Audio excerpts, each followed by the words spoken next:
My presentation yesterday homed in and was designed to encourage the governments to work collaboratively. If they work collaboratively, then the technical resources that we have in the region can be pooled to use for the benefit of the region.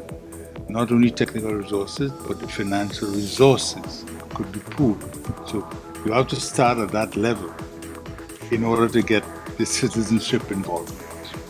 If the governments are not of the view that they could collaborate on advance, everyone will continue working in their own little silo, in their own little corner, duplication of expenditures across the region, stretching or importing resources to help them do it, and it just becomes very cost inefficient.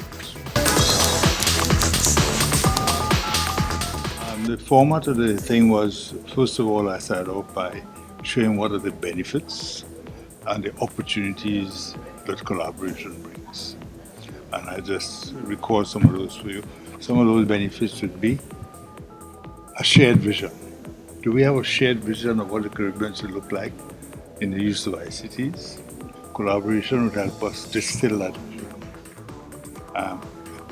Can we pool our human resources with the skills we have, whether residing here or in the diaspora, and bring them to bear and use them regionally rather than in one country?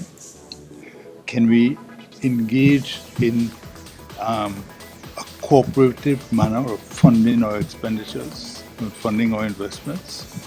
Can we engage in joint procurement of goods and services, which would result in economies of scale and lower costs, and that in turn catapults into development of best practices in the region.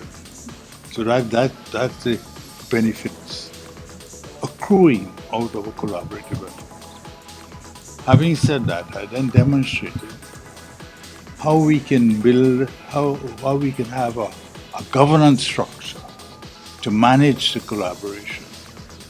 And it was very simple. One of the ministers in the previous day's session indicated that the Prime Minister must take charge of the leadership. So we emphasize that in our governance structure. So the Prime Ministers must have a counter Prime Minister driving the process across the region. So they would be responsible for appointing a steering committee, a multi-country steering committee, to implement and oversee the project. And then we will pull the best resources from the countries, a pool of skilled resources to effective the implementation and continuity. And then the ministers of ICTs, we're not leaving them out, they will have an advisory function to the steering committee on policy issues or on conflicts.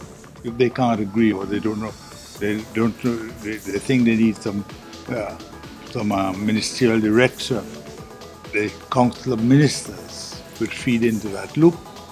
And on the other arm of the advisory, you have the CTU acting as the Center for Collaborative Excellence, giving support on operational matters, on policy matters, and so you have that triumvirate, the political directorate, having these advisory bodies to the political directorate.